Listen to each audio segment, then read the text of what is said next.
Good morning, everyone. My name is Gwyneth Cortez, Procurement Manager of the Procurement Division for the Community Development Blood Grant Disaster Recovery and Mitigation Program. In this pre-proposal meeting, we are going to explain the process for the CDBG-DRMIT-RFP-2022-11, request for proposals for planning program management services. I would like to introduce the PRDOH personnel. Along with me is Ruth Hernandez, Procurement Official, Jose Colon, Technical Specialist, Carlos Olmedo from Planning Division, and Eric Enriquez from the Federal Compliance and Subrecipient Management Division. Any questions submitted in this meeting will be answered in writing and will be published via addendum. Any information provided in this meeting does not change the terms and conditions established in the RFP instructions. All procurement processes shall be conducted in accordance with the terms and conditions established in the procurement manual for the CDBG-DR program to guarantee full and open competition or fair treatment of all persons or entities involved in each procurement process. The procurement manual is available at CDBG website, and it's incorporated by reference and made an integral part of this RFP. Nothing said at the pre-proposal meeting will change any of the terms of the RFP except a written amendment to the solicitation via addendum. Now we have a presentation from the Planning Division for an explanation of the scope of services.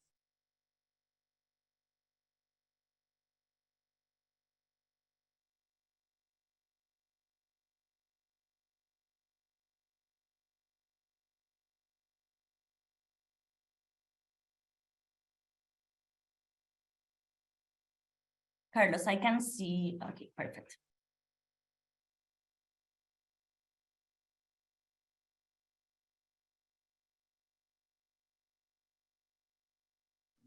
Can you see it? See? Okay, yes. Perfect. Good morning. My name is Carlos Olmedo. I work at the planning office, planning department. Even though this RFP is for many of our programs, I'm gonna focus on the main three programs where we want to acquire some PM services.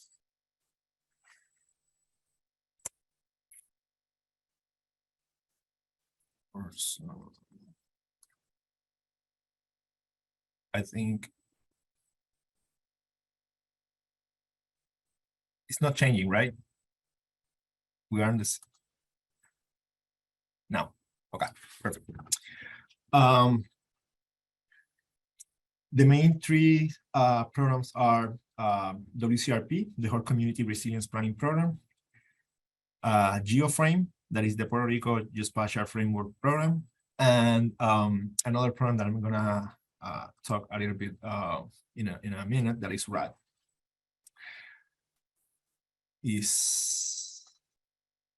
Let me show you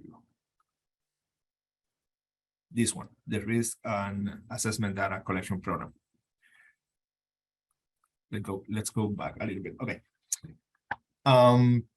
We have these 7 different programs in that under the planning portfolio.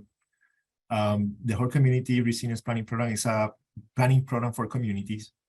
The Municipal Recovery Planning Program is a planning program for municipalities. At this moment, we have a program manager for this program, but there are a few extensions of this program that we have to that we're planning to launch in the future. We have the Puerto Rico GeoFrame, Puerto Rico Geospatial Framework Program, that is a mostly database and GIS integration program. The Housing Seismic Rehabilitation and Reconstruction Program is a new program. It's only for 6 municipalities in the southwest of Puerto Rico that suffered after the 2020-21 earthquakes. And we have some kind of urgency for this program. The next one is the Mitigation and Adaptation Policy Support Program. It's basically a program where we want to create a document and a few analyses regarding policy, regulation, laws, and things like that in Puerto Rico. So it's not a program where municipalities or NGOs or community will have some kind of participation. The Planning and Capacity Building Program is another program that we have under mitigation, and it's a program to provide support and capacity to municipalities and communities, and even though inclusive, we would like to include agencies. This program is different from the one that we have right now in DR, because we would like to add the capacity to specific fields, mostly on environmental mitigation and GIS areas. The Risk and Assess Data Collection Program is a program that will continue what we already started in GeoFrame. And I'm gonna talk a little bit more about this program in a few slides. The WCRP program was already launched. We're gonna have, I think, 20 different entities under SRA that is a subscription agreement with us. They are mostly, not mostly, they are municipalities and NGOs exclusively. The majority of them, maybe 12 or 14 of them, already signed the agreement with us, and a few of them already started planning activities. This is a program to provide support and planning activities to communities. The idea is for communities to create this resilience plan, and we are going to provide the support and the support for the creation of the plan, and also support for some specialized services, like specialized planning services. This is one of the programs where we would like to acquire the PM services as soon as possible. We have the MRP program. This program was launched a year and a half ago. We have 77 municipalities under SRA for this program. Even though we have services, PM services for this program, there have been a few extension of activities, and we have other plans and analysis and documents that we would like to include on the MRP, and that's why we have we may contract some services for the future of MRP program. Yeah, the MRP program is exclusively for municipalities, so no communities, no NGOs.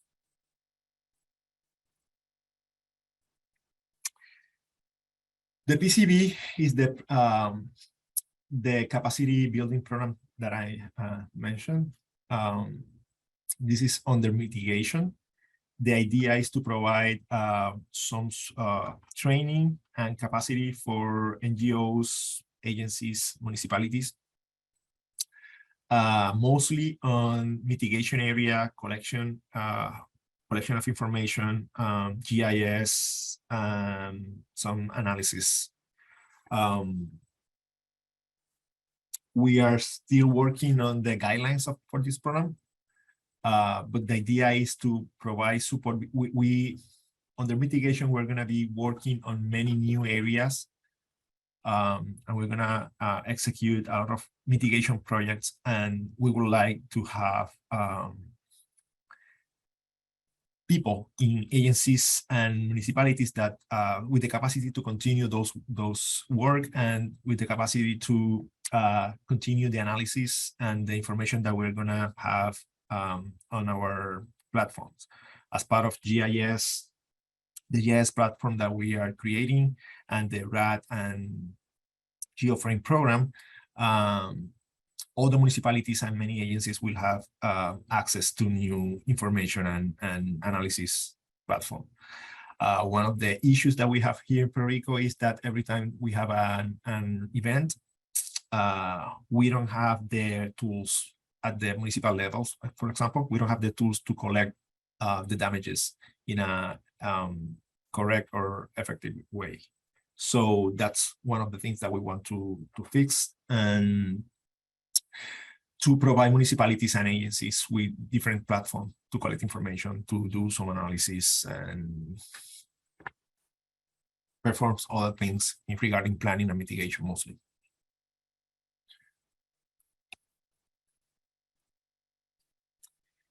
The MAPS program is a small program, basically to collect and analyze regulations and laws and policy regarding construction, mitigation, land use, things like that.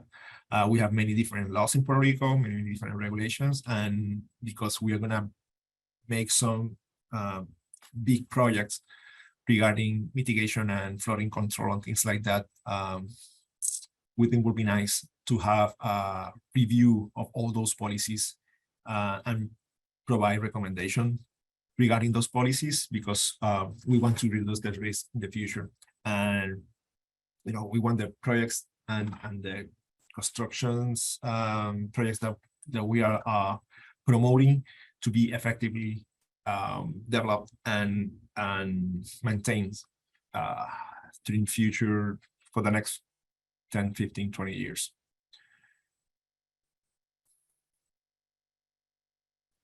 GeoFrame program was launched maybe a year ago. Yeah. This program has been suffering a few changes during the last few weeks.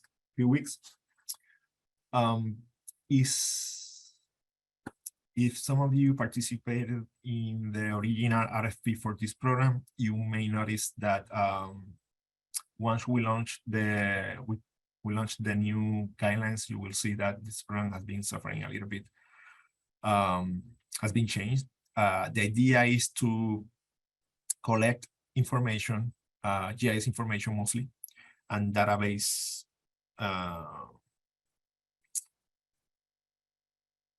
information with the potential to provide support or help GIS oriented data, and to integrate different agencies in Puerto Rico, even municipalities, to a new system, let's call it, that we are trying to create. We have many different GIS players in the Puerto Rico government. All of them have their own playing book, and we would like to standardize all that information.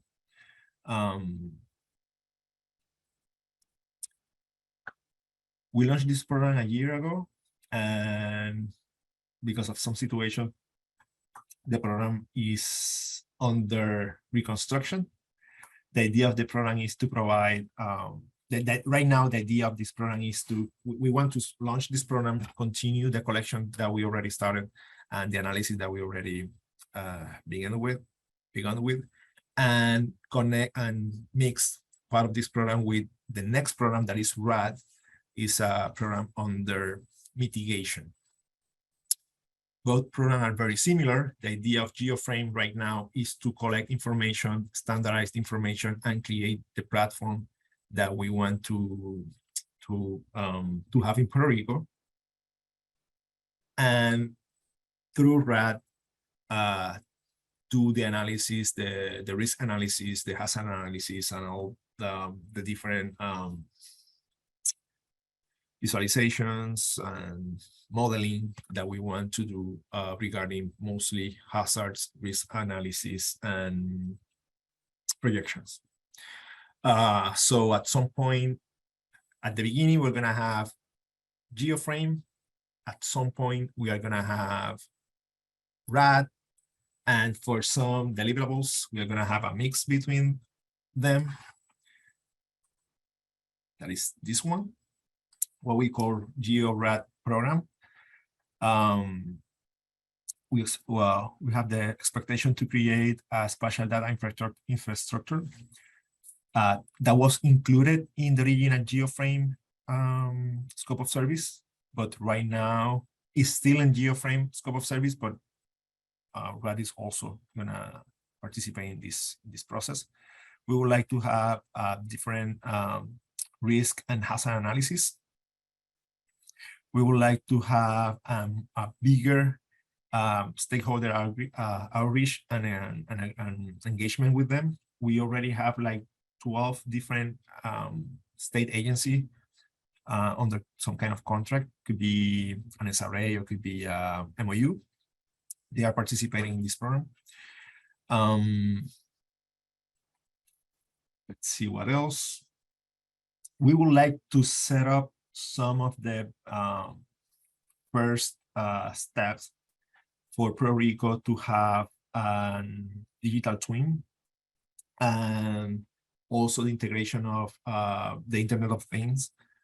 We know that maybe we don't have the time to do all this, you know, to establish and to create all this platform for Puerto Rico, but we would like to, you know, together with working with BRITS and other agencies, to have these first steps or create the baseline for this program to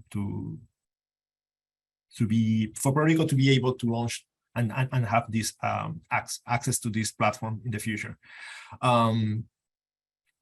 Another thing that is very important for GeoRAD is we would like to have new data from Puerto Rico. So as part of GeoFrame, the original scope of service for GeoFrame, we would like to have new aerial photographies or satellite photographies, and some GIS integrated analysis.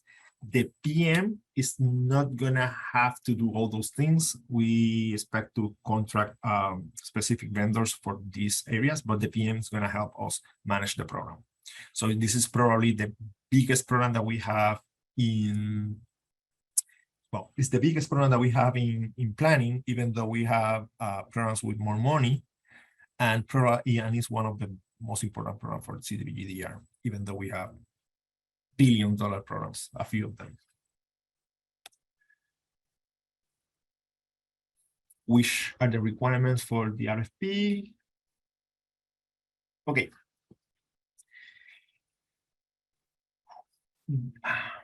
There are a few key stuff that must be available here in Puerto Rico, and those are the program manager and the program coordinator and the outreach specialist. We expect them to be here in Puerto Rico. Why? Because of the amount of meetings and the communication that we should have with them. We would like the vendor to be able to start working with us 2 weeks after the execution of the contract, the signing of the contract. And depending on the program, but mostly for the more complex program, I'm talking about GeoFrame and RAD, we would like to have very experienced and qualified staff. Okay. We have some conditions here in Puerto Rico where we don't have so many people that work with GIS and databases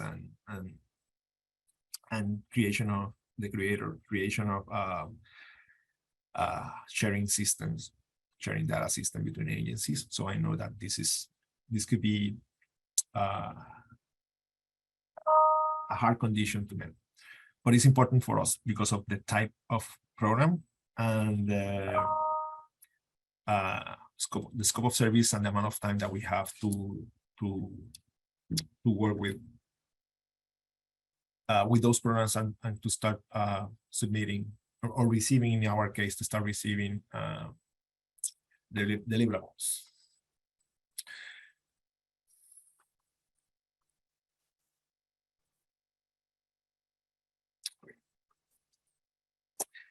As part of the different tasks,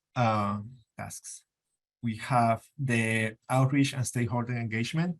This is something that we do for all the different programs, and this stakeholder engagement may include municipalities, state agencies, federal agencies, and NGOs.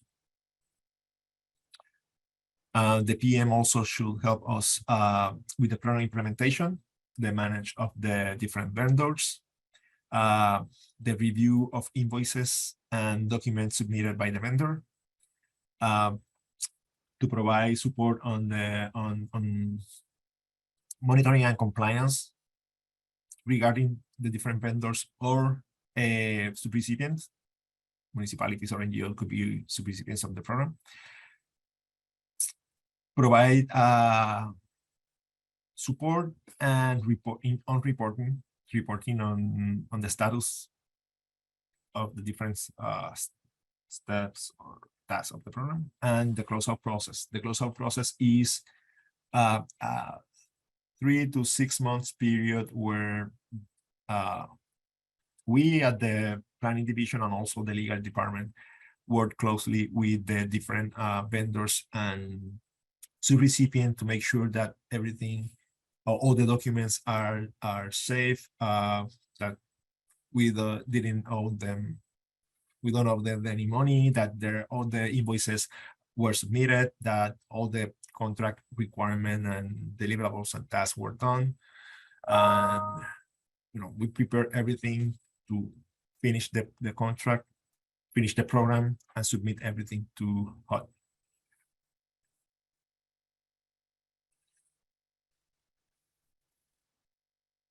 On the first task, these are the different subtasks that we have on outreach and stakeholder engagement, but mostly is to have meetings with the different participants and collect information and share information with them.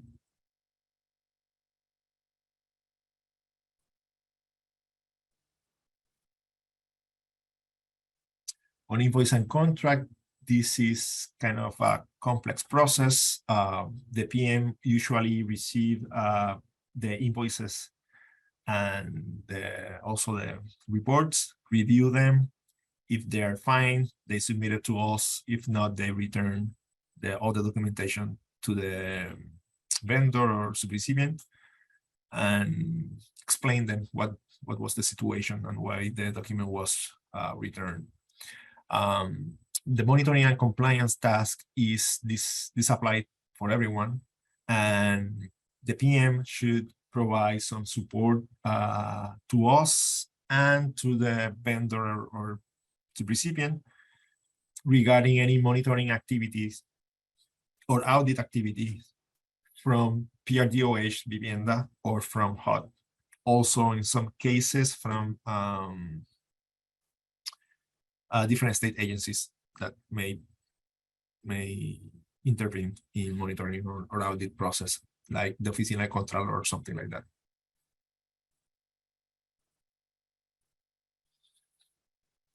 Reporting is very similar to the invoicing.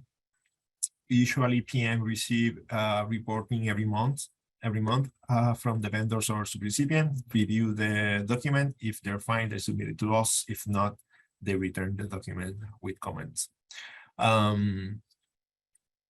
And the closeout process that I already explained is a 3 to 6 month period where we make sure that all documents are fine and all the invoices were paid or the reporting documents were accepted, and we basically close the program and submit everything to the audit divisions and to HUD.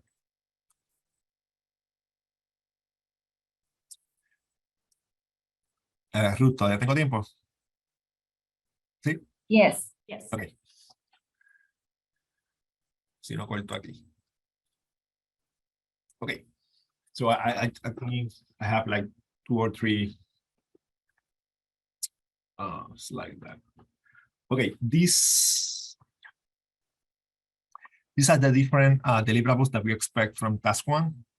Basically, and I mentioned the majority of them. The outreach and stakeholder engagement, the monthly reports. We may have also monthly invoices. and the stakeholder meetings. These are meetings, this meeting could happen weekly or monthly, or bi-weekly, depending on the program, and they are meeting with the different components, NGOs, municipalities, state agencies, depending on the program. We have some key staff meeting that could happen once in a while, every month or something like that. And special meetings that also could be, we may have some special meetings with the secretary or subsecretary for CDBG-DR, CDBG-MIT funds. All the reports, working on all the reports, the evaluation of different entities, NGOs, municipalities, state agencies, the day-to-day work review,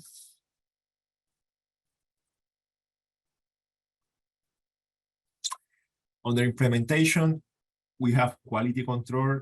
This is very important.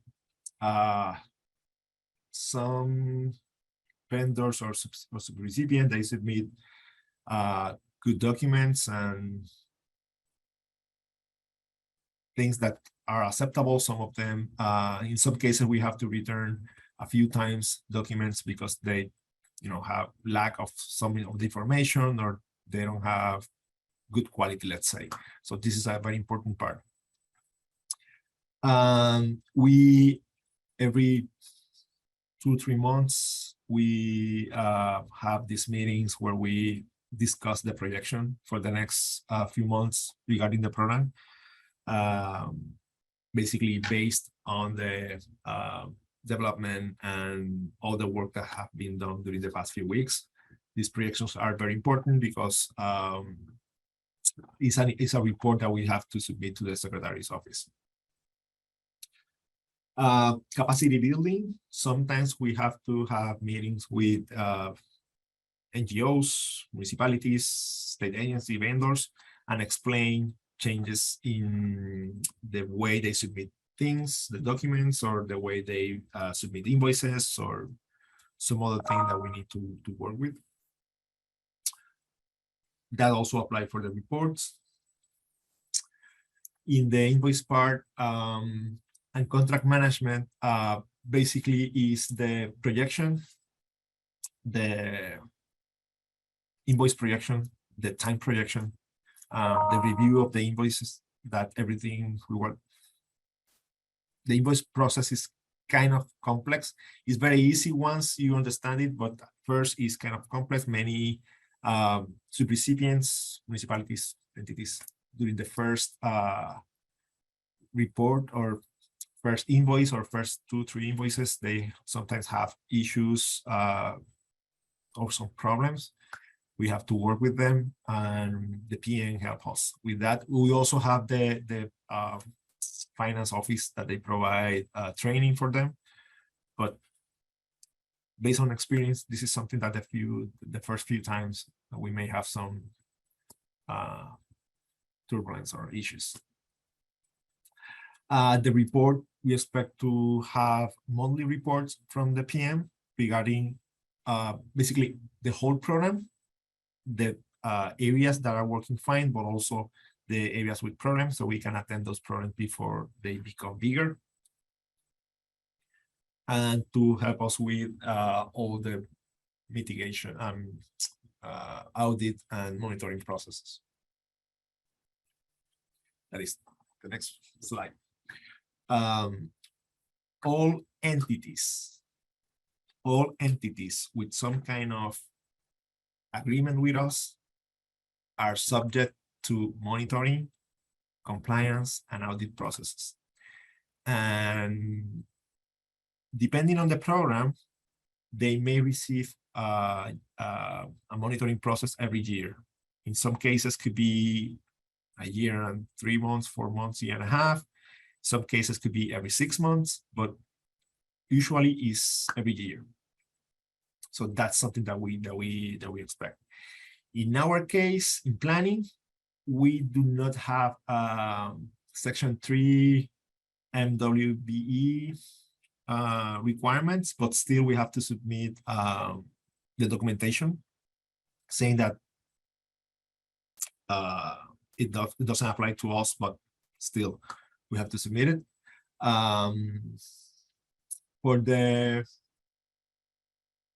earthquake program, because it's a construction program, it will apply there. But for planning, we don't have Section 3 WRB, nothing like that. If there is a change order, the PM will help us with that, and to report and to analyze the necessity and the justification for the change order. I already talked about reporting, and the closeout was already explained what is the same. I think that's all. Check. Yes, thank you. Thank you, Carlos, for the explanation. Excellent presentation. Now, Ruth Hernandez will discuss relevant aspects of the procurement process.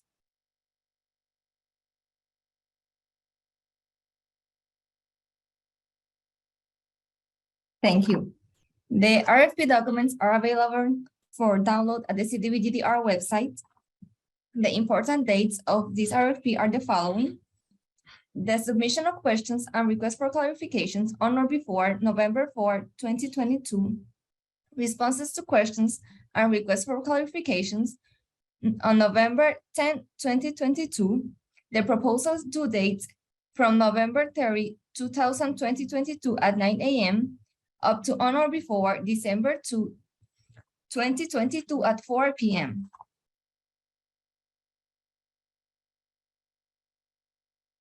Each prospective proposer shall submit all questions in writing on or before November 4, 2022 to the CDBG-DR mailing address.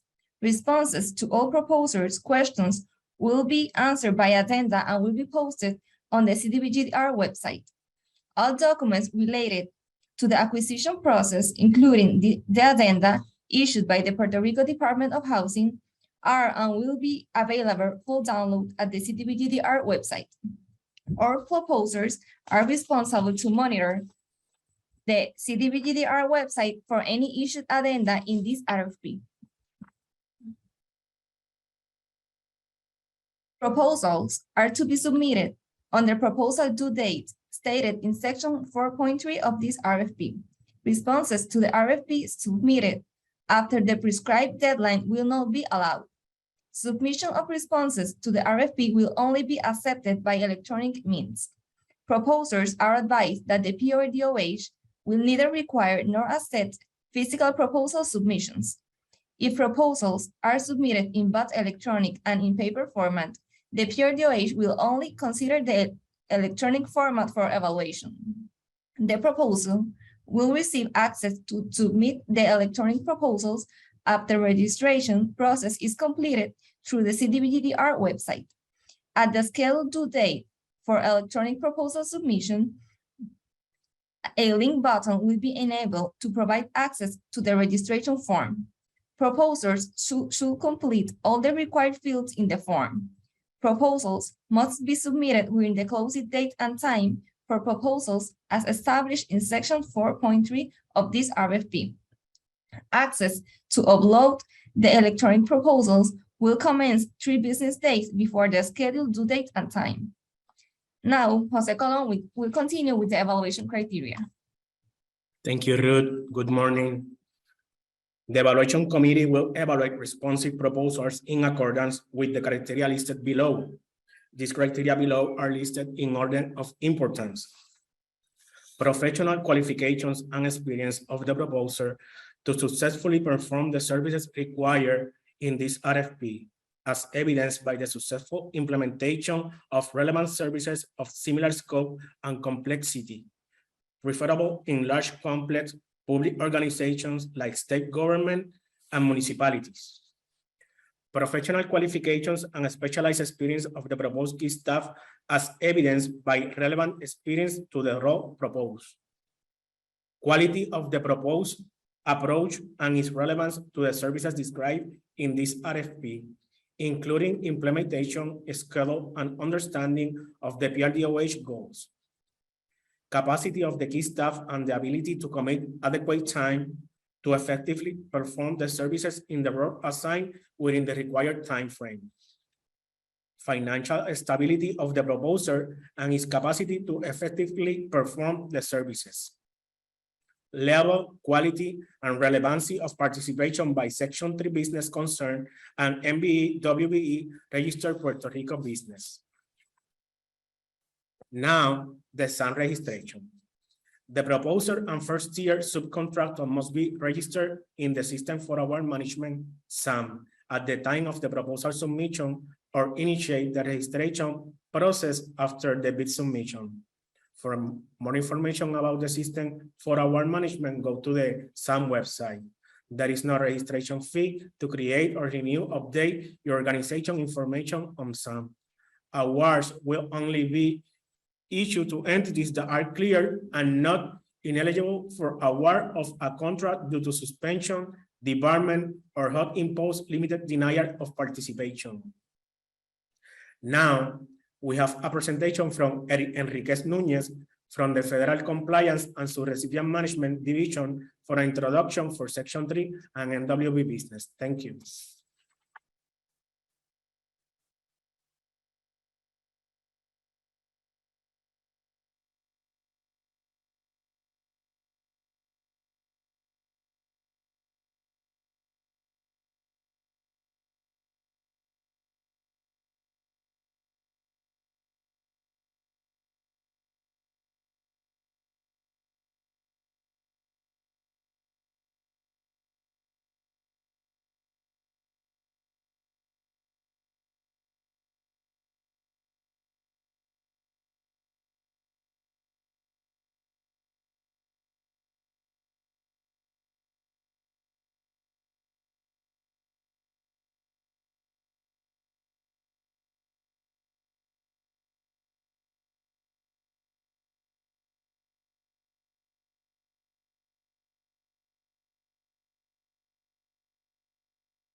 Eric, you are in mute.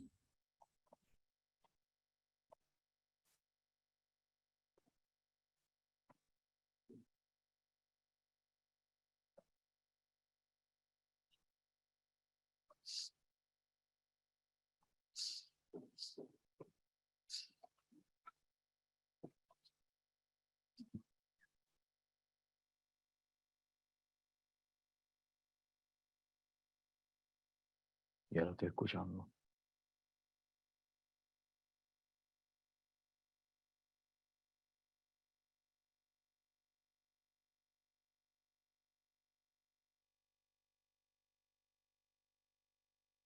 The activities and completing documentation that's required.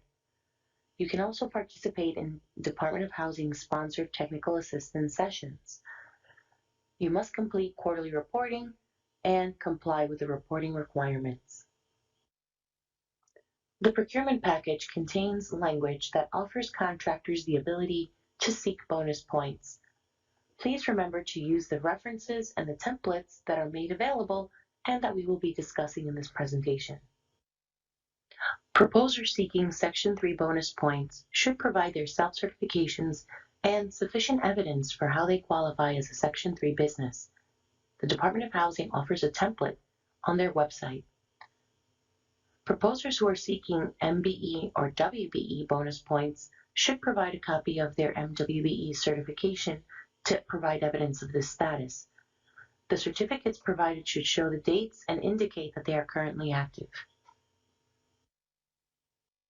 The procurement package contains sections that speak to the applicability and the requirements for MWBE. Within those sections, you will find helpful links to online resources that are made available, such as the policy guide.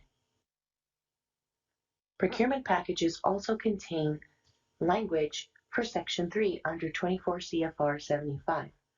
Although for this particular procurement, the contractor awarded will not need to comply with Section 3. However, you may find the information useful if you are seeking to prove Section 3 status to earn potential bonus points. Let's talk about Section 3. Section 3 is a federal requirement from the Housing and Urban Development Act of 1968. This requirement states that we should provide to the greatest extent feasible job training, employment, contracting, and other economic opportunities generated by this HUD financial assistance to be directed to low and very low income persons and businesses. The Department of Housing makes available a Section 3 policy guide on their website both in English and in Spanish.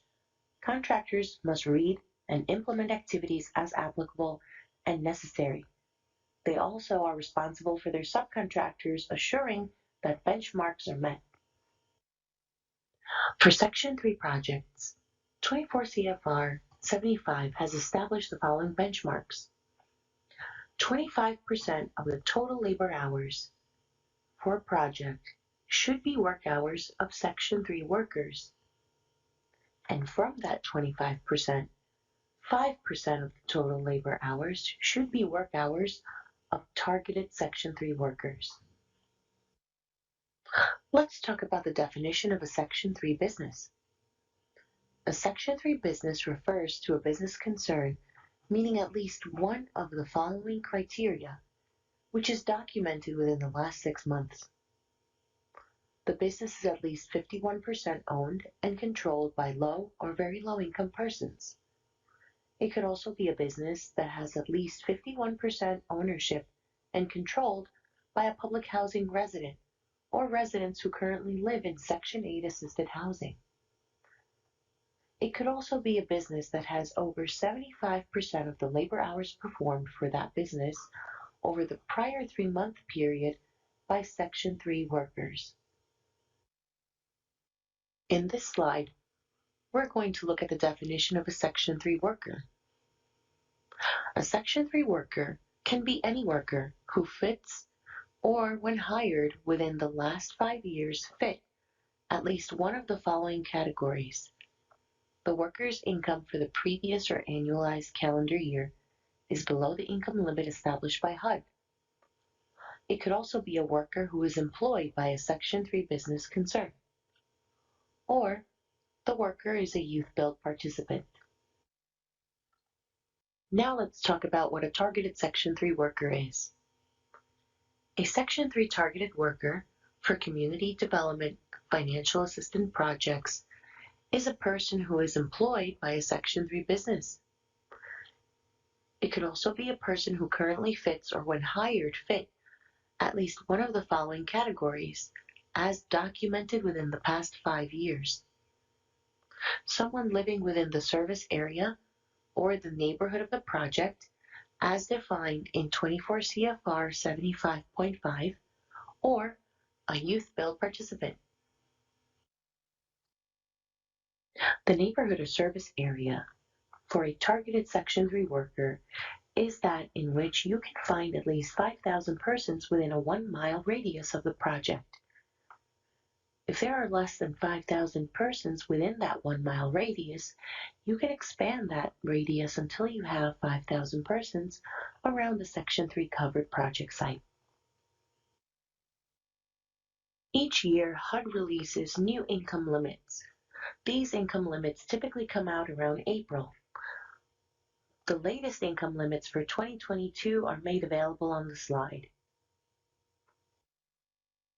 The Department of Housing has created various forms for helping maintain compliance. There is a Section 3 plan that can be used by contractors or subrecipients. There are also Section 3 self-certification forms. And finally, there is a form to help you document your efforts. Let's take a closer look at your Section 3 plan. This document helps you identify new hiring needs, subcontracting needs. It helps you plan your outreach efforts and assists your coordinators in identifying the day-to-day activities. It helps you define compliant procedures, and it helps you understand your reporting requirements. You can use the link on the slide to visit the website and download a Section 3 plan template. In this slide, we want to focus on the Section 3 self-certification forms. These useful tools help you uncover if workers or subcontracting businesses meet the income thresholds required. HUD offers also a business registry. This registry allows you to register yourself as a Section 3 business. The registry also has a tool that helps serve folks looking for Section 3 business databases.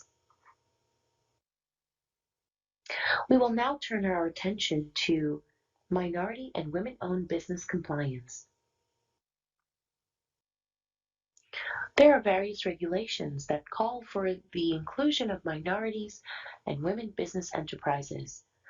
2 CFR 200.321, as well as Executive Orders 11625, 12138, and 12432 establish the participation of MWBE firms, which seek to ensure that when possible, contracts and other economic opportunities funded in whole or in part with federal housing and community development assistance are directed to minority business enterprises and women business enterprises. The Department of Housing has established an MWBE policy guide. This is available on the website in both English and Spanish. You can access those documents using the link on the slide. Let's look at what a minority business enterprise is. An MBE is defined as a business which is at least 51% owned, operated, and controlled on a daily basis by one or more American citizens of the following ethnic minority and/or gender and/or military veteran classifications: African American, Asian American, Hispanic American, Native American, Hasidic Jew, persons with disabilities, and other individuals who can prove social and economic disadvantage. Women business enterprises, or WBEs, are businesses that are at least 51% owned and controlled by one or more women. The owners must be U.S. citizens or legal resident aliens, whose business formation and principal place of business are here in the U.S. or its territories, and whose management and daily operation is controlled by women. The MWBE policy guide will identify that there are goals which apply to professional services, purchasing supplies, and construction contracting. There is a total of 20% minimum participation goal. This 20% is comprised of 10% for women-owned businesses and 10% for minority-owned businesses. Contractors are expected to perform good faith efforts for contracting, subcontracting, and purchasing opportunities of $10,000 or more during the life of the contract. The Department of Housing has also created various forms for helping maintain compliance with MWBE. One of those is the MWBE Utilization Plan. This document template allows contractors or subrecipients to identify how they plan on being in compliance with these contracting goals. There is also a waiver form. This document allows contractors or subrecipients to identify if they meet the requirements to waive their goals for MWBE.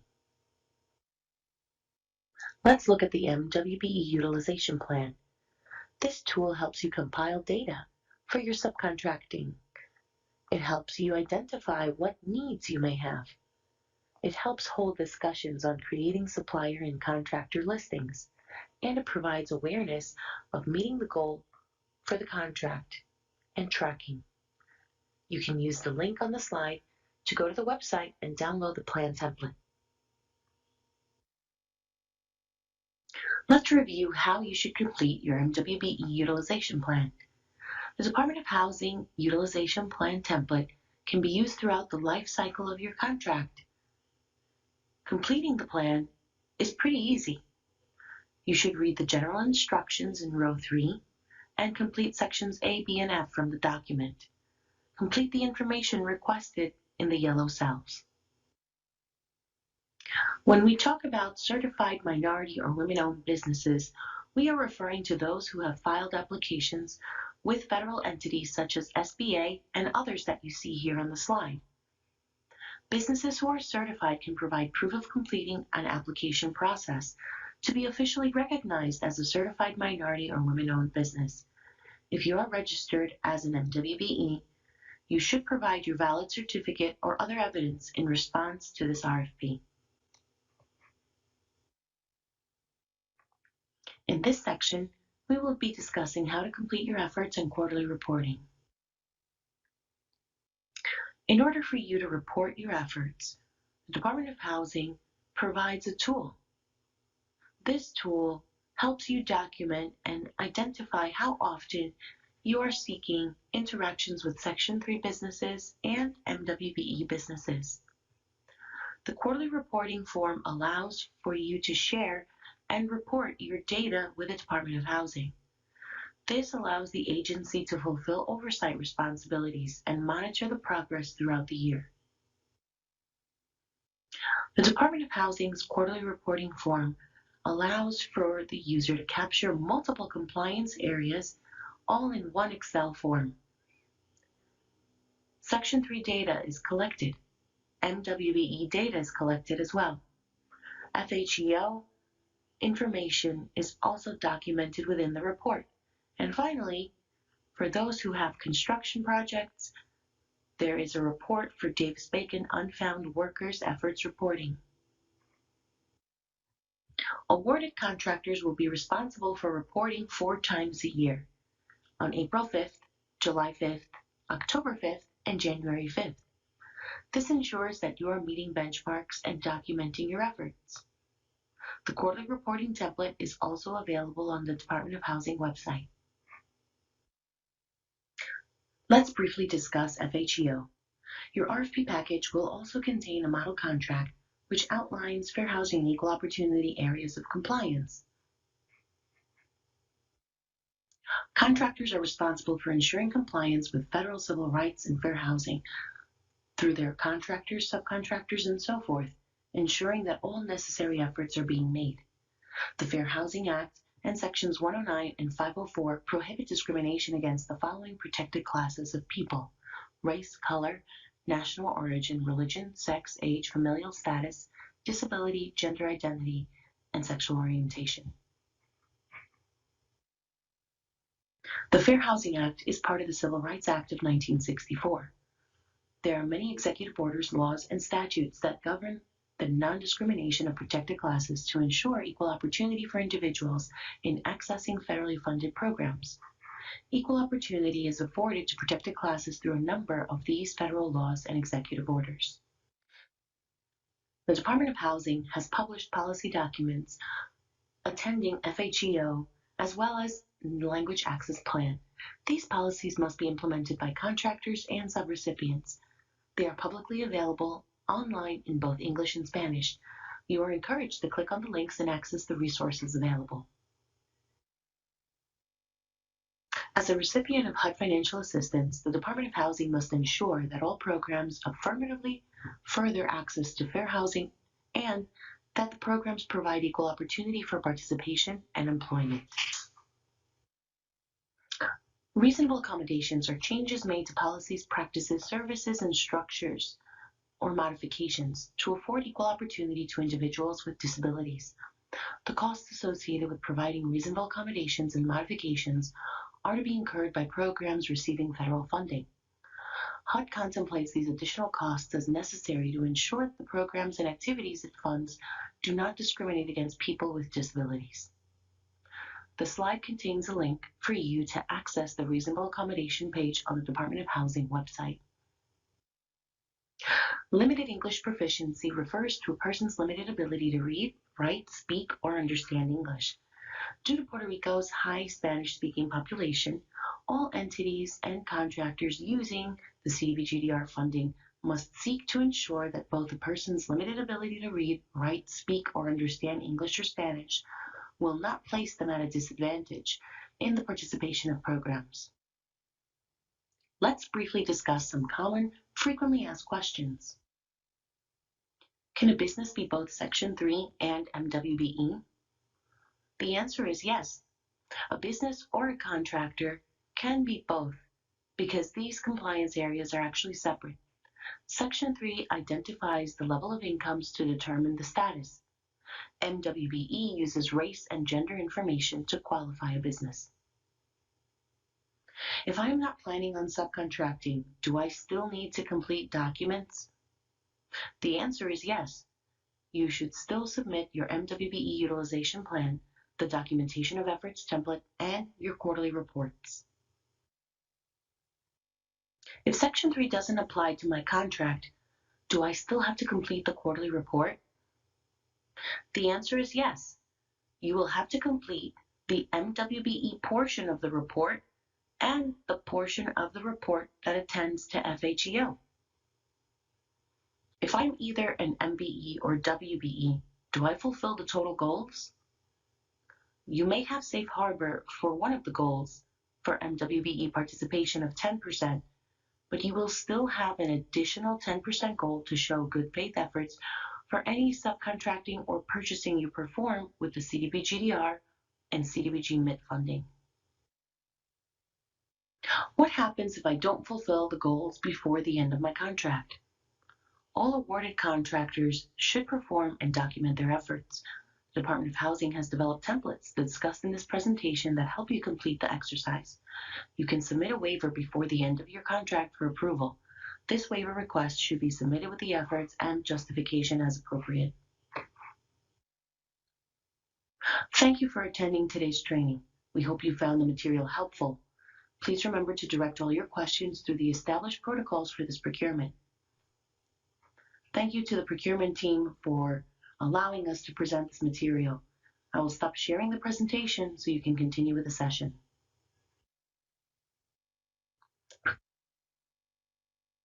Thank you, Federal Compliance staff, for the presentation. Thank you all for your participation in this pre-proposal meeting. Please remember, any questions or clarifications shall be sent by email. Now we're gonna end this meeting. Thank you. Have a good day. Thank you.